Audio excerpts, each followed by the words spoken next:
Hello mga kalutong bahay, magluto tayo ng pintos. Alam niyo ba itong pintos mga kalutong bahay? Ito ay sweet corn. Ayan, ganito ang paggawa. Pinutol ko muna yung bawat dulo. Kasi yung balat dito ay siyang ibalot natin sa ating ginadgad na mais. Malambot lang naman itong sweet corn. Ayan, nilinisan ko lang. Kinuha ko yung mga balahibo.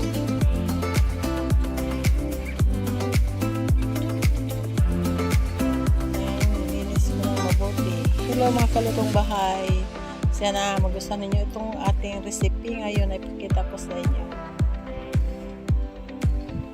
Ito, umpisa na tayo.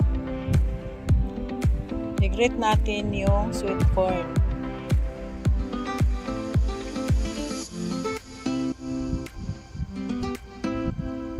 Plaster lang natin. At ayan.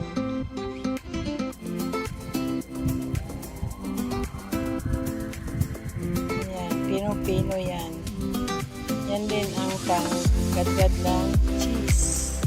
Ayan, at natapos na. Ito yung kanyang mga yung tawag sa Bisaya, pakaw. Ayan. At gagawa ako ng mga 2 at kalahati na ginadgad na sweet corn. Naglagay ako ng 1/2 na harina. 1/2 na powdered milk. At naglagay din tayo dito ng 1 tasang cheese para lalong sumarap ito. Saka 1 tablespoon na white sugar. Depende sa inyo kung gusto nyo ng matamis talaga. Ito ay tama-tama lang naman ang tamis niya. At haluin lang natin ito ng mabuti. Hanggang sa ma-mix lahat ng mga ingredients natin.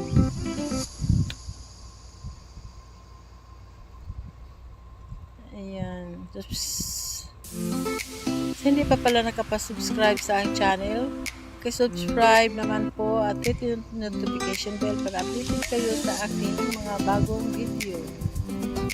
Ayan, at haluin lang natin ito ng mabuti. Hello mga Stardom Pastilan, sa aking mga subscribers, mga friends. Ayan ang balat ng sweet corn at yun ang ibalot natin dito sa ating mixture. Ayan, magbalot na tayo dito.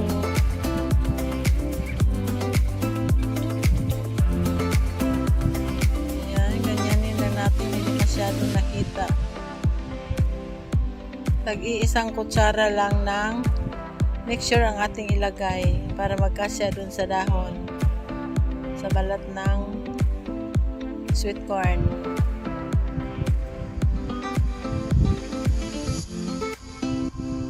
Ayan. Ayusin natin ang pagbalot para hindi siya lumabas pag i-steam na natin.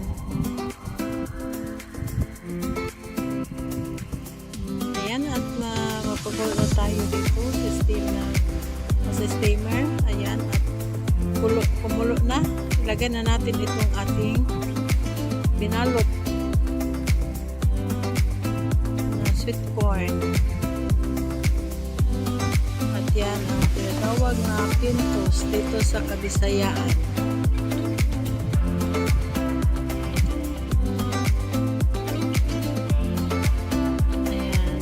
Sarap ito mga kalutong bahay. Gustong gusto ko talaga ito.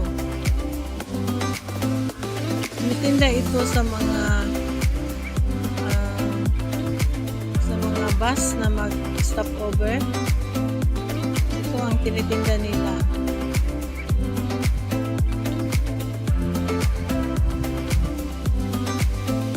Ayan. At i-steam natin ito ng mga 30 minutes. 30 to 40 minutes. Kasi madali lang naman itong maluto, ang sweet corn. Pasiguro lang ba na lutong-luto talaga siya. Pwede naman 30 minutes. Ayan, at luto na. At atin lang hanguin. Ayan, naluto na ang ating pintos na masarap.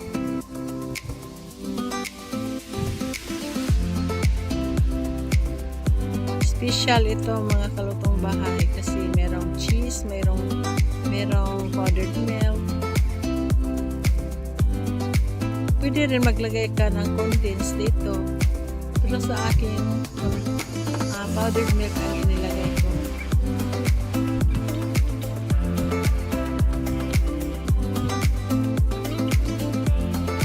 Ayan, gagawa ako dito ng 13. So, 7 pieces na mais. Ayan. Ayan. Ayan na ang ating luto na ang ating pintos. Sana nagustuhan ninyo itong ating recipe. Ngayon, at ito na ang ating pintos. Maraming salamat sa inyong panonood.